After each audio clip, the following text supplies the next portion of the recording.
Hey guys, this is Ghost Robo, and we are back with part 2 of our Donkey Kong Country Returns playthrough.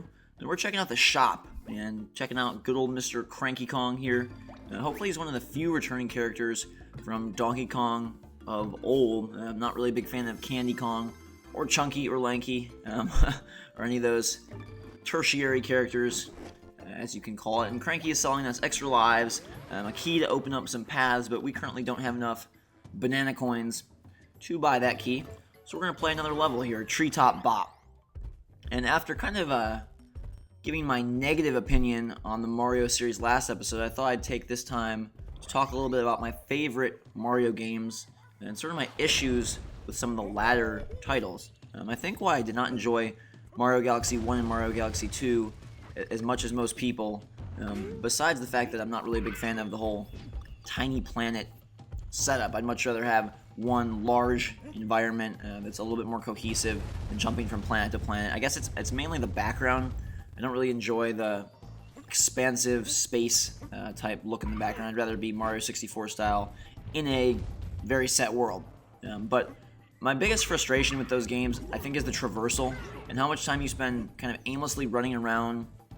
I mean, I guess it's sort of a nitpicky thing, but going from one jumping puzzle to the next, or one enemy encounter to the next. They kind of try to fill the gaps with a lot of different challenges, or they have the areas where you have to kill a certain number of enemies or collect a certain number of coins to get an extra life or to get a extra star. And I'm just not really a fan of any of that. I think why I'm enjoying Donkey Kong Country Returns much more than I enjoyed Mario Galaxy 2 it's just because how straightforward and how direct it is. Everything's right in front of you. There's no waiting. There's no delay. You jump into a level and get right going, and everything is presented right in front of you. And again, Diddy's his jetpack is not very powerful. We cannot go anywhere. It's more of a slow-falling, kind of like Peach's parasol in Super Mario Bros. 2. Doesn't really elevate you whatsoever. But yeah, what I really like about this is just it gets you right into the action and gets going. And I think that's why I did not enjoy Mario Galaxy 1 or Mario Galaxy 2 all that much. Big fan of Super Mario 64, but I think that's more of a product of, first, really popular 3D title, great game. Like I said, I enjoyed the cohesive levels. So for my favorite Mario game, though, I'm going to have to go with Super Mario World. I know I was bashing it a little bit last episode when talking about the 3 Super Nintendo Donkey Kongs, but I think it's the most expansive Mario title, at least of the 2D variety, in terms of variance. There's so many different levels, so many different enemies, so many different backgrounds, and to me that's important. Like I said, Mario Bros. 1, 2, and 3, great games, just felt they're a little too samey. I know it's limitations of hardware, etc., but Mario World to me is kind of the pinnacle of that series. And some people like Yoshi's Island more than Mario World, and I don't, just for the fact of it's very annoying to chase down Baby Mario, and that's just a mechanic that I didn't find fun. Found more of a, hey, we can't really figure out a way to incorporate challenge into this game, so we're going to put an annoying timer, an annoying chase mechanic in. It's kind of frustrating. Here's our first encounter with Rambi from Donkey Kong Country, and I don't know what he does. He has his little charge, it seems like, but I'm not able to use it very well, and I'm surprised they put him in an area where there's so much platforming. Typically he would just run through and maybe bust through a wall and access a secret area, but we're gonna drop him off right there because I did not think he could make that jump. And something I mentioned last time that you can kind of really get a sense of now is how much tinier on the screen Donkey Kong is than he used to be. And these sections right here really remind me of Super Mario World, with the flying double Koopas that would go up and down, and you're jumping from platform to platform, especially some of the mushroom levels where the mushrooms are going back and forth. I'm assuming we cannot touch that fire guy. I don't know. I didn't chance it, but he looks kind of like a dangerous tiki. Still not feeling the enemy design, except for the animals. I like the birds and the frogs. I think that's a great little art style. But the tikis seem to not fit. They seem to be goofy, Saturday morning cartoonish, and something that I'm not really into. Like this guy here, what is he doing? What's he about? An African drum? I mean, that's not Donkey Kong. It's ugh. Something else I don't think is that great of a design choice is how many of these little interactive bits there are. As you can see, there's hundreds of these dandelions laying all over. That was actually a very quick level, but so many little secrets, at a certain point it becomes a bad thing. And you have so many ground pound areas, so many little, lay on the floor and blow areas. That sounds kind of not E-friendly, but when you have a lot of secrets, it kind of dilutes the rest of them. But now we have enough coins, so we're going to go back and purchase that key. And like I said, I'm not going to go for all the hidden things, but I will purchase these keys and try to play through a majority of the levels. Hopefully the hidden levels are some of the cooler ones. I know that was kind of the case with New Super Mario Bros. Wii, which again, this game reminds me a lot of, because the map structure, because the levels, sort of the perspective as well. I feel like they have a very similar design focus, very similar design structure, just not a bubble. You just have Diddy Kong riding on your back, and then of course no 4-player. And here is so far my favorite level of the game, the coolest art style. I mean, this looks fantastic. The whole orange and brown motif here, really well done. I mean, this is just beautiful and perfect. I don't think you can argue against it, whether you're a Wii fan or a Wii hater. This looks great. And there's Diddy's awesome little rolling mechanic. And all the same enemies, just again highlighted in a brown outline with some nice little colored highlights. And this isn't a very challenging level, but it's not meant to be, I don't think, because it's one where you're more inclined to enjoy the environment and check what's going on. And I hope that this is not the only unique art style they present. I'm kind of thinking it is, but it'd be really nifty. Nifty.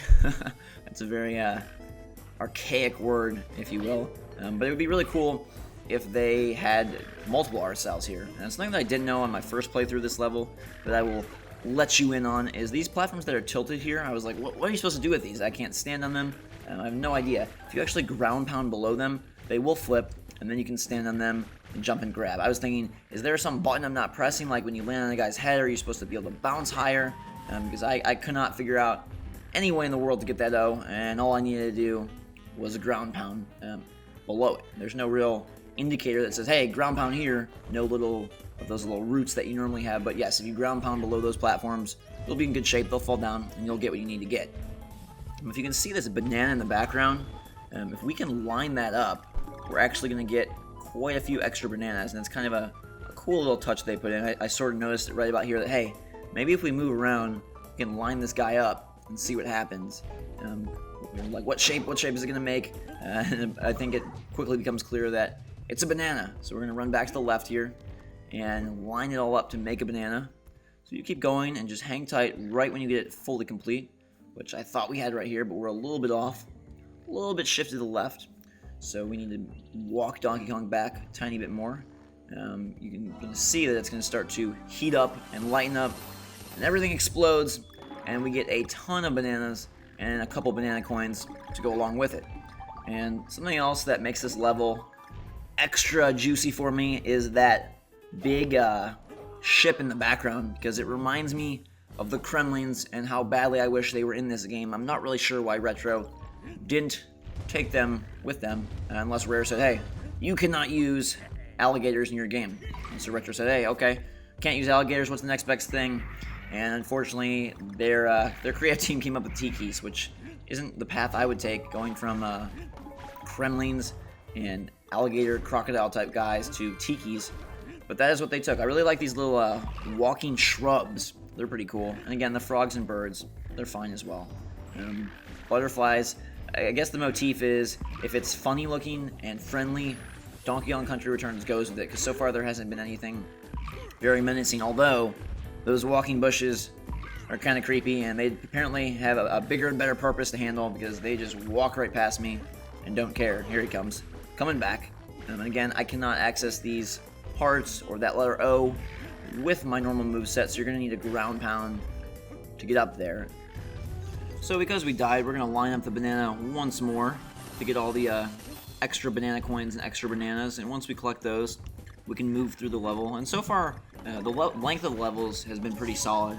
I'd say, I don't know, 5 or 6 minutes if you can do a level straight through, and to me that seems like a perfect amount.